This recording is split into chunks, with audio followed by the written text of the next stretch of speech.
আমরা একদিকে যেমন শিক্ষার দিকে নজর দিচ্ছি, আমরা নজর দিচ্ছি আইনের শাসনের দিকে, আমরা নজর দিচ্ছি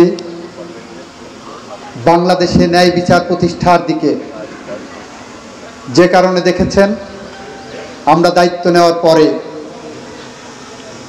মেজর সিনহার মতো একজন নিষ্পাপ মানুষকে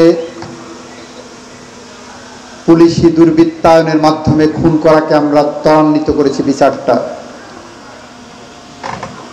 আমরা দায়িত্ব নেওয়ার পরে আবরার ফাহাদের মতো মেধাবী ছাত্রকে নির্মম হত্যাকাণ্ডের বিরুদ্ধে সর্বোচ্চ গুরুত্ব দিয়ে বিচার করার চেষ্টা করেছি। আমরা ন্যায় বিচার প্রতিষ্ঠা করতে চাই বলেই জুলাই গণ অভ্যুত্থানে মানবতা বিরোধী অপরাধের সম্পৃক্ত থাকার কারণে ইতিমধ্যেই দেখেছেন ট্রাইব্যুনালে মামলা করে আমরা বিচার কাজ সমাপ্ত করেছি এবং দোষীদেরকে আইনের সর্বোচ্চ শাস্তি প্রদান করার যে প্রক্রিয়া, সেই প্রক্রিয়া সম্পন্ন করেছি। এটা আমাদের অঙ্গীকার। এটা অনেক হার্শ হইতে পারে, অনেকের কাছে মনে হতে পারে এটা রাজনৈতিক, কিন্তু যে এভিডেন্স এসেছে, যে সাক্ষ্য প্রমাণ এসেছে, পৃথিবীর যে কোনো আদালতে গেলেই এই সাক্ষ্য প্রমাণ বলবে যে এরাই দোষী, এরাই গণ অভ্যুত্থানে হত্যাকাণ্ডের সাথে জড়িত।